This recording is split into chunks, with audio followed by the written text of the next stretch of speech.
Good afternoon. I'm SQ Jackson, a proud member of ATU 1287 here in Kansas City.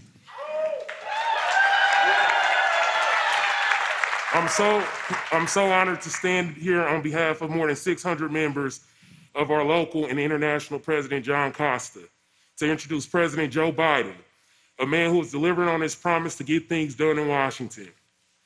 The president did exactly what he said he would do. He reached across the aisle, worked with the other side, and got a deal done. And this is going to be a big deal, especially here in Kansas City. Our infrastructure is crumbling, and it's not just our roads and bridges, it's about public transit. I've been a transit operator here for 6 years, but the long hours became too much. I have 3 children aged 5, 6, and 12, and needed to be home more, so I recently transferred to maintenance department, where I could work 8 hours, go home for baseball games, basketball games, and just be a dad. We have 2 electric buses here at the KCATA, and with the infrastructure bill, I'm sure we'll be getting many more. Soon our entire fleet will be electric, and I want to ensure that I have the skill set to fix and maintain these vehicles. Thankfully, thanks to the Biden team, the bill sets aside $500 million for training. The transit systems must use this money for workforce development for people like me. It's a really big deal.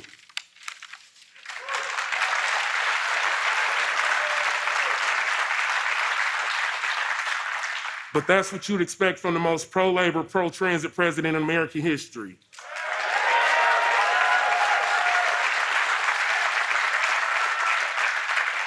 Since January, he's brought hope, compassion, and leadership to the White House.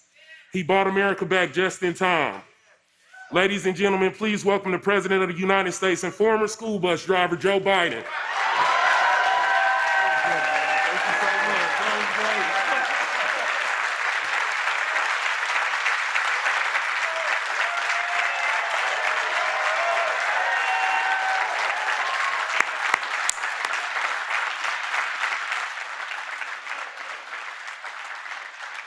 Well, I tell you what, I don't know where that phrase, "it's a big deal," came from. If anybody remembers that, which you seem to all remember, after the president spoke, and I spoke after, then President Obama, he was back to my right. And I went back and I made sure I was talking on his left ear because it was all he was down the hallway. And I whispered what I said. How in God's name anybody heard it, I have no idea. And I shouldn't waste your time and tell you this, but we were going to go from there over the Department of Transportation. No, excuse me, Department of Education. And I walked out the back and got in a presidential limo on the driver's side, the back seat. The president, he was already in there, and he was laughing like the devil. He was almost hysterical. I said, "What's so damn funny?" And he told me. And I said, "You're just lucky my mother's not alive. I'd be one dead man." Look, before I begin, I'd like to say a word about a friend of mine who we lost this weekend. Man, a few hours west of Russell, Kansas, came from an hour not far from here, Russell, Kansas. A lot of Americans today remember Bob Dole as a presidential candidate, but for families he represented across the border, he represented Kansas for 36 years. And for those like me who had the honor of calling him a friend, Bob Dole was an American giant, a man of extraordinary courage, both physical and moral courage, a war hero who sacrificed beyond measure, who nearly gave his life for our country in World War II, among the greatest of the great generation, a leader of honesty, decency, and good humor. The same qualities that made him such a cherished friend to me and my wife, Jill, and so many others through the years. We didn't agree on everything, but I always admired and respected him and his willingness to work with anyone, any party, when it mattered most. And our nation owes Bob Dole a debt of gratitude for the remarkable service and a life well lived.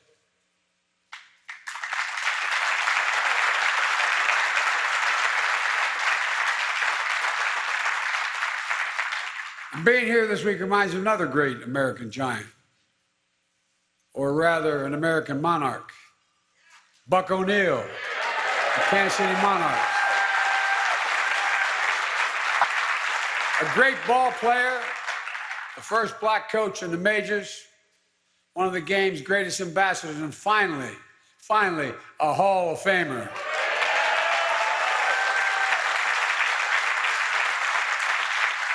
Now, if the sun's shining a little brighter on Kansas City this week, it's because Bob and Buck are up there sharing a laugh with one another.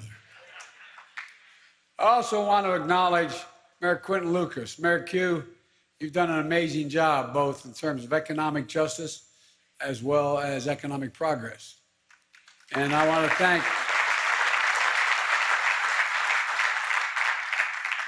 County Executive Frank Wright. He lived the life I'd hoped to live. He started off as a laborer. He helped build the Royal Stadium. As a player, he's one of the best to ever play there. And now he's a county executive in Jackson County, resident and a business as well. You know, I mean, this guy's done it all. I thought maybe I could make him the pros, but look what the hell.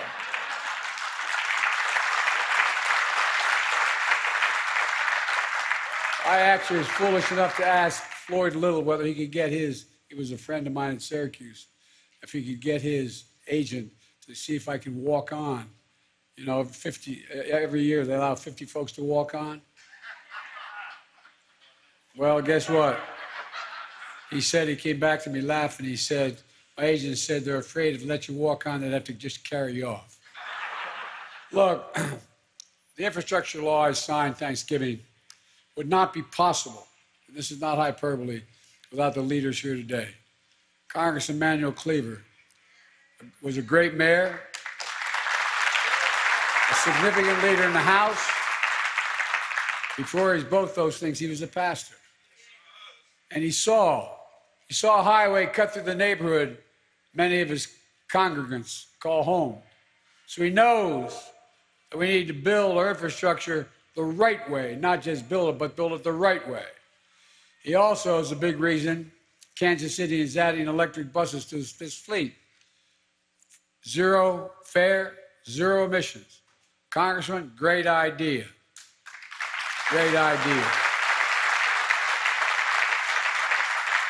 And Congresswoman Sharice Davids, there is no stronger advocate for infrastructure investment in the United States Congress that I've ever met anyway.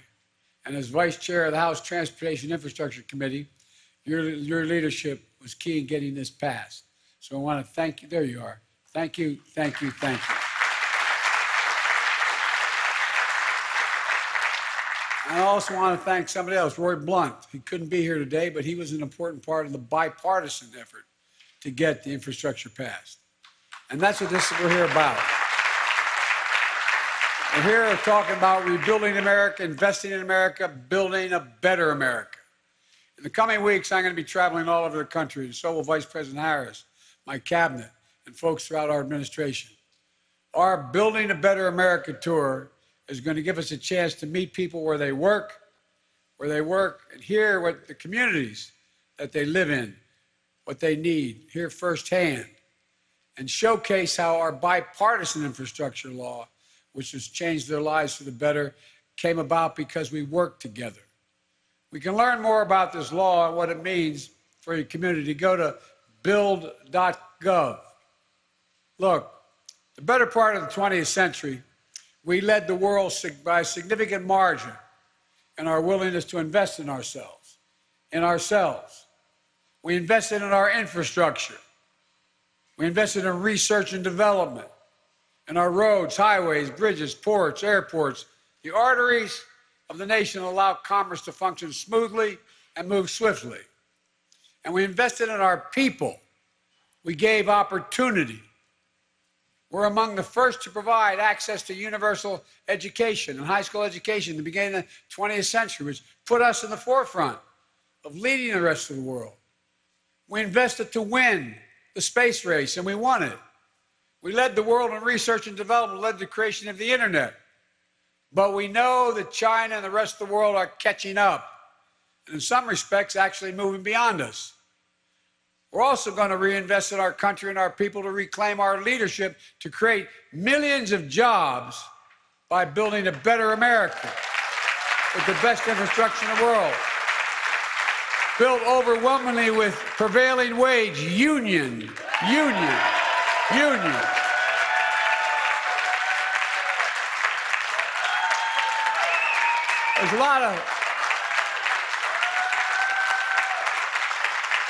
There's a lot of good and decent people in the finance industry, but they didn't build the middle class.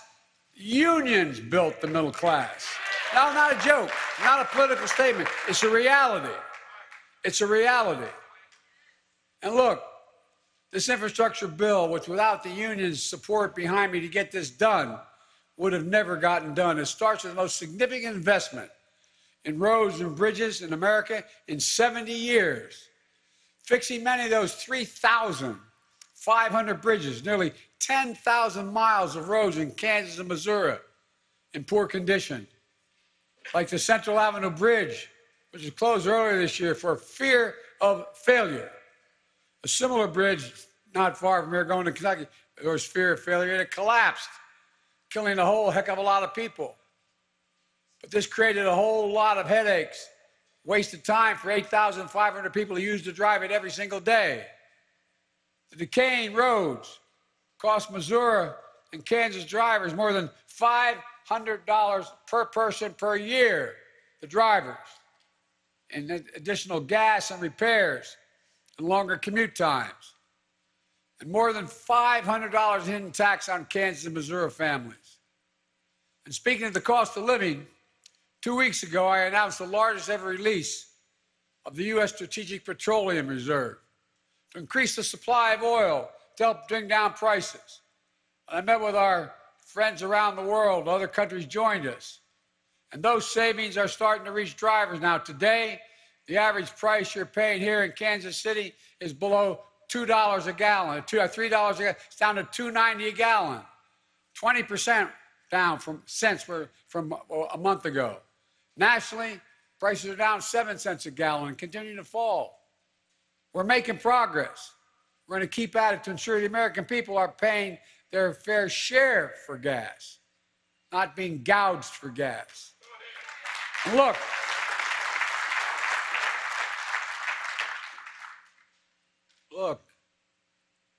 as man said, we're in a situation where we've known that our infrastructure had problems for a long, long time. I don't think I could take one more phrase that's going to be infrastructure week. But guess what? It's going to be infrastructure decade now, man. No more talking. Action. The law also includes the most significant investment in passenger rail in 50 years.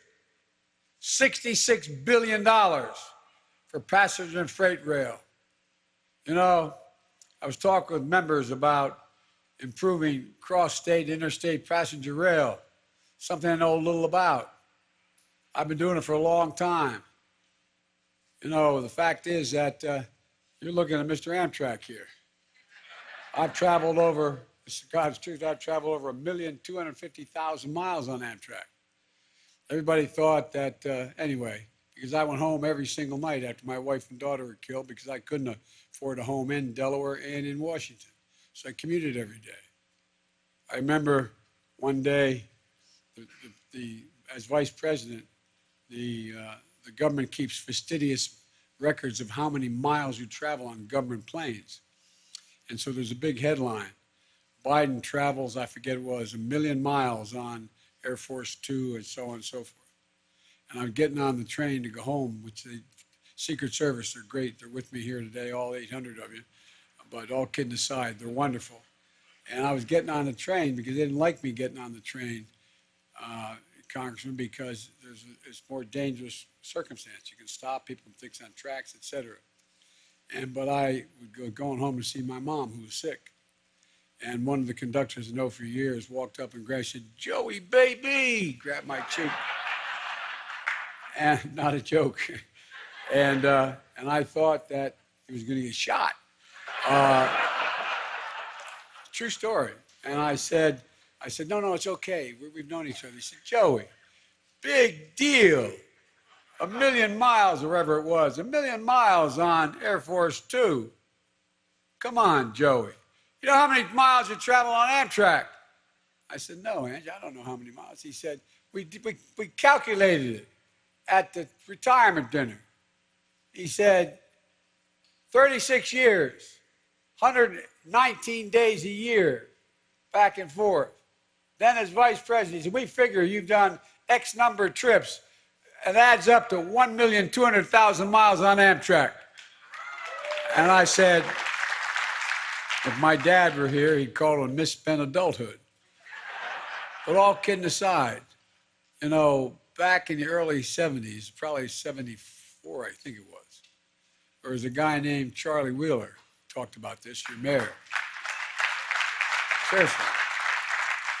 There's no reason why it should be 2 hours faster to drive from Kansas City to St. Louis than take a train. No reason. All the data shows that if you get from point A to point B at a faster rate by rail than by automobile, you'll take the rail. And guess what that does? First of all, it's safer, but secondly, it's going to save over time millions of barrels of oil. Millions of barrels of oil, because it's electric. Look, folks, we're the largest investment in public transit ever in this legislation. It means replacing buses that are past their useful life, switching from diesel to electric, getting more people where they're trying to go more safely, faster, cleaner, like what you're doing here with your zero fare and zero emission buses. Electric buses, you add into the fleet, it's a win-win-win. They're manufactured here in America, creating good union jobs. They're good for the environment, and they're making them free for all riders. Mayor, you're helping regular riders save about $2,000 a year. That's a big deal for someone making 50, 60 grand a year.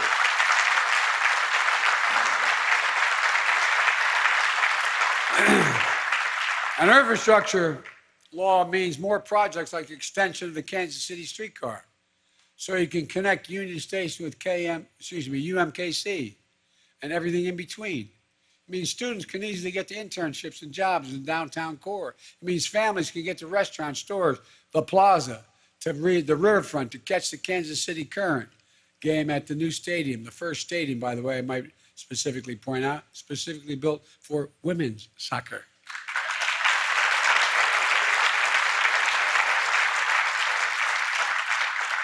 I was able to see them win the Olympic. Anyway, it's a long story, but it means more jobs, opportunity, economic development. The law invests $42 billion to modernize our ports and airports in America. Like the new terminal you're building in Kansas City International, or improvements to the island port in the Missouri River, helping get agricultural products from the Midwest to the rest of the nation. And this bill has $16 billion in it to improve ports like yours. These investments make it easier for companies to get their goods to market, reducing supply chain bottlenecks, lowering costs for families. Here in Kansas City, the possibilities are unlimited. You got the fastest growing port in the Midwest. You're in the heart of the heartland for freight rail, for transforming your airport. You're building a national hub. Create a cycle of jobs and growth that will be felt for decades, making the right investments, and you have the money to do it now. Of course, that's not all the law achieves. Under the leadership of mayors like, our mayor here, KC Water is going to replace all known service lines in Kansas City, but there's more work to be done in the region. The law starts by replacing all 100% of the nation's lead pipes and service lines, so every child in Missouri and Kansas and across America can turn on that faucet. In the 4,000 schools you can't do it, 44,000 I should say, and drink clean, decent water. You're going to need tens of thousands of plumbers and pipe fitters making a union wage to undo this. You get paid a prevailing wage. with benefits, the ability to build a middle-class life. I grew up like a lot of you did. I grew up in a nice 3-bedroom split-level home in a development of about 70 other homes like it, with 4 kids and a grandpop living with us. But I remember every time something would happen, my dad, I remember when he lost his health insurance company, you could tell the walls were thin, how upset he was that night, just rolling in bed. He said, we don't have health insurance for a while, honey. Well, my dad used to say, everybody deserves just a little bit of breathing room. A little bit of breathing room. This law is going to make high-speed internet affordable and available everywhere in America, creating jobs, deploying those broadband lines. Across the high-speed internet, access to high-speed internet unlocks opportunity everywhere. It allows farmers in Kansas to use precision agriculture to improve their yields, or a doctor in St. Louis to have a remote checkup with a homebound cancer patient. Today, roughly 1 out of every 4 Missourians and 1 out of every 6 in Kansas don't have high-speed internet in their home. In some places, there's no broadband infrastructure at all. This law will make high-speed internet affordable and available everywhere in Missouri and Kansas, urban, suburban, and rural. In the 21st century in America, no parent should have to do what many had to do last semester, and that is sit in the parking lot of a fast food restaurant so their children could use the internet to get their homework done. This is the United States of America, for God's sake. This law also builds out a resilience against extreme weather events fueled by climate change. Nationally last year, extreme weather events cost this country $99 billion. And I toured most of it. I was out in California. You know, more forests burned to the ground than the entire square mileage of the state of New Jersey from the Cape all the way up to New York City, Long Island. That's how much we lost. And it goes on. Missouri and Kansas are no strangers to these effects. In fact, Missouri and Kansas were both in the top 10 states in the U.S. last year for power outages. Then Texas saw the massive blackouts last winter. Because you're on the Southwest power grid, you lost power too.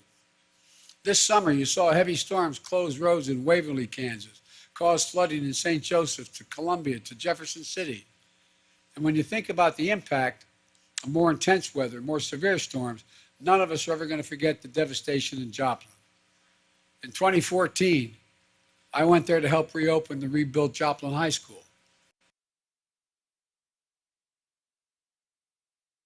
We never break. We never stop. We Americans always rebuild. And we will rebuild this country.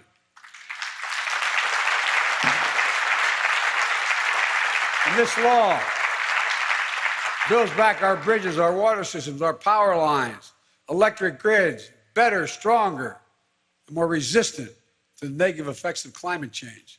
Because, by the way, it used to be, as the elected officials here can tell you, if you had storm damage and you qualified for federal aid, you got just enough amount of money to get you back to exactly what it looked like before. But you can't do that because now that highway gets flooded out. It's never going to go back to less rain because of global warming. Pray God it won't get worse. So you got to build that highway a couple feet higher. It costs more money. You got to build back better. And there's so much more in this law. Most of all, the law does something truly historic. The law helps rebuild when I announced for office, I said I was running for 3 reasons. 1, to restore the soul of this country, a sense of decency and honor. 2, to rebuild the backbone of this country, working class and hardworking middle class people. That's the backbone of this country. And thirdly, to unite the country, which is turning out to be one of the most difficult things, but we're going to get it done. Look, the fact of the matter is that we've been able to do an awful lot.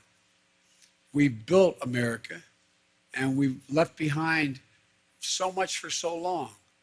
We're going to help rebuild the economy, this time from the bottom up and the middle out. You know, this bill is a blue-collar blueprint for working Americans. 95% of the jobs created in the infrastructure bill don't require a college education. The only way this works is blue-collar Americans do the building. And the only way it ever worked, and we're going to do it again. Mark my words, we're going to do this again. And the same goes my plan to build back better for our people. This bill is going to deliver, for example, universal pre-K for every 3- and 4-year-old in America. One study, a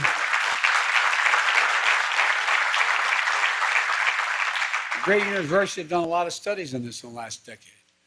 One study shows that low-income children from poor homes participating in preschool are 47% more likely to go on to earn an associate's degree or higher after high school. They start off at a great disadvantage because their mom or their dad, their single parent, doesn't have the education, doesn't have the training.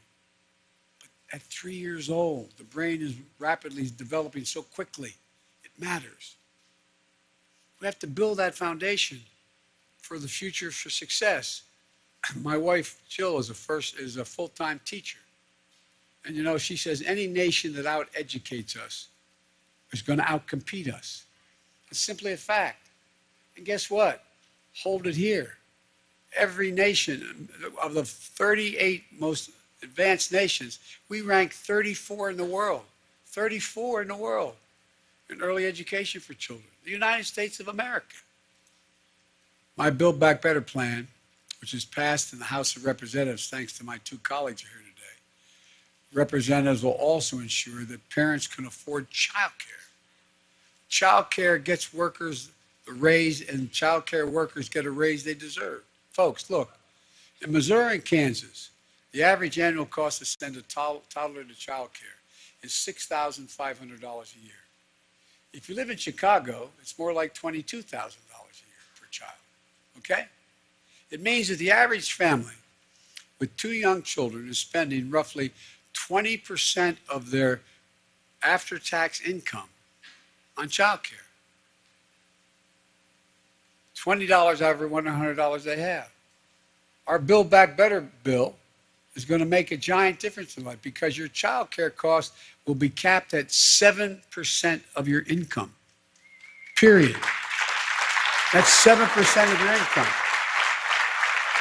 It's going to make a huge difference in millions of workers who've had to drop out of the workforce, not because they didn't want to work, but because they couldn't find affordable care.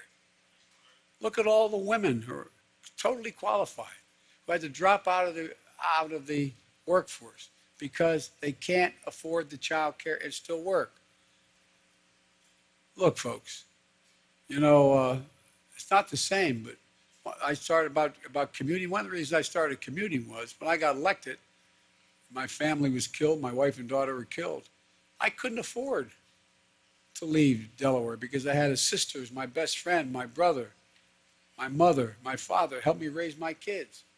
I was making good money. I was making $42,000 a year as a senator. I could no more afford full-time child care than fly. We're going to make college more affordable. Right now, the cost of a 2-year degree in Missouri is over $4,000 a year. In Kansas, it's over $3,000 a year.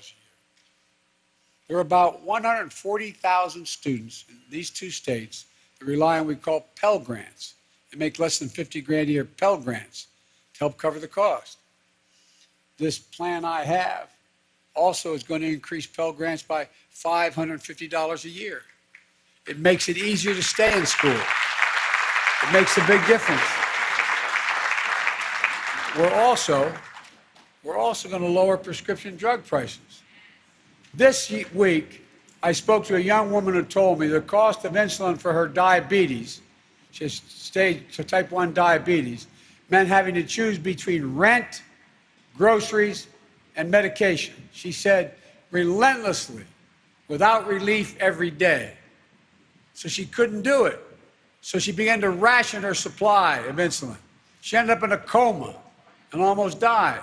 Think about that. The difference between nearly dying and thriving is the cost of one drug that cost $10 to make years ago. Nothing's changed in it. That can cost consumers now $1,000 a month. Well, so if you're one of those Americans We're paying too much for insulin. My Build Back Better plan is going to change that too, because you're going to guarantee you pay no more than $35 a month.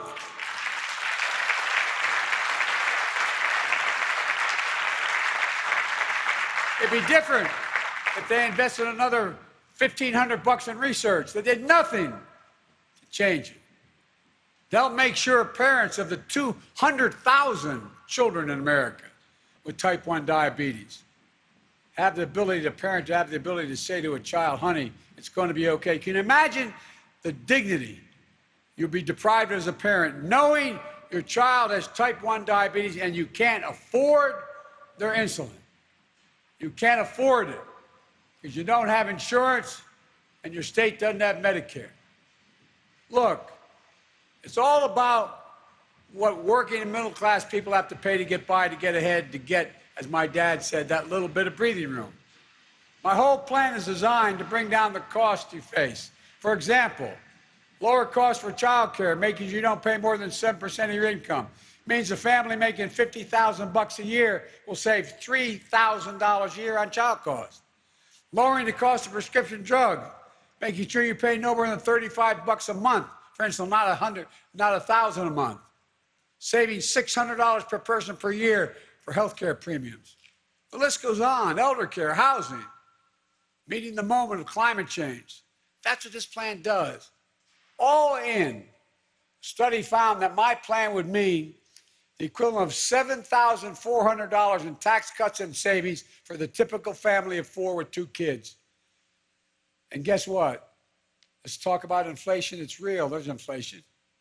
But 17 Nobel winners of the economics have written a letter just about 3 weeks ago to me affirming that this bill would ease long-term inflationary pressures in the economy. 2 of the leading rating agencies in the world, the Wall Street Journal, confirmed my plans do not add to inflationary pressures. Not liberal think tanks, Wall Street, Moody's, and anyway. Look, I have also proposed, what I proposed is in a way to lower some of the difficult costs families have to pay every month by asking corporations and the wealthiest Americans to pay their fair share for a change. Look, right now, everybody talks about the price tag for this legislation. $1.75 trillion. It will not cost the taxpayers a penny. If you're making less than $400,000 a year, you're not going to have your taxes go up 1 single penny, not a cent. And guess what else?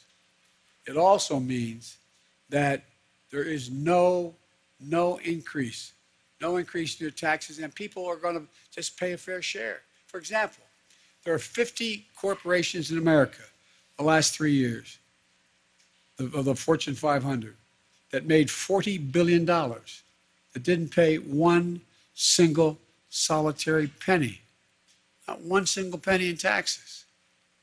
Come on, folks.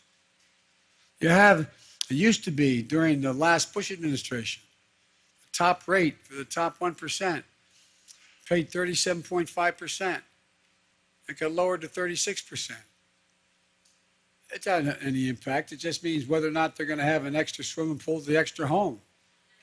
But all kidding aside, if you just take it from 36 back up to 37.5, it pays for every bit of preschool, and it pays for every bit of what we're talking about in terms of insulin. Now, what's better for American corporations? What's better for the wealthy? For a healthier nation, everybody being better educated, or having that extra amount of money that they already have a great deal of? I'm a capitalist. I have a good friend of Bernie's, but we disagree. I'm not a socialist. I'm a capitalist. You should be able to make $1 million or $100 million if you can, but pay your fair share.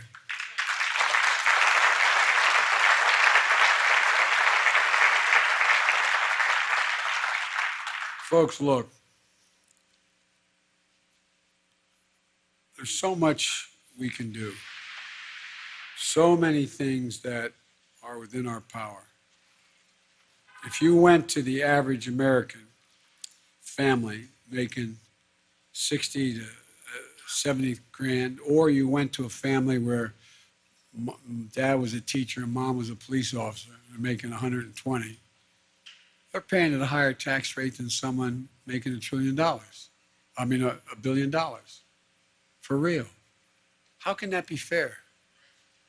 Look, one of the reasons I feel so firmly in the proposals is because I know what this country can be. We've always been a nation of possibilities. We didn't become this nation by thinking small. We've always thought big.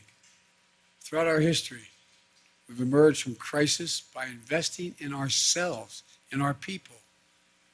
During the Civil War, before it was over, Lincoln started to build the Transcontinental Railroad. It was built at the end of and during the Civil War. During the Cold War, Eisenhower built the interstate highway system, transforming the way Americans lived. And now we're at work beginning and building the economy of the 21st century to build a better America. I truly believe, and I promise you this, I believe that 50 years from now, when historians look back on this moment, they're going to say this was the moment that America won the competition for the 21st century. Think about it. Most of you who are over 40 remember us always having the #1 infrastructure in the world, the best education, et cetera. We rank now number 8 in the world in terms of investment in research and development. 14th in infrastructure. The United States of America. And if you're a businessman out there, or you work, or you're a union person working for a business, where's the business going to go? Where they can get the products to market fastest, safest, where they have access to get in and out, where they have access to move. That's why we're losing. That's why we're losing. But we're not going to lose anymore. I promise you. The time of losing is over. It's over, over, over, over. God bless you all, and may God protect our troops. Thank you for your patience. I appreciate it. Thank you. Thank you.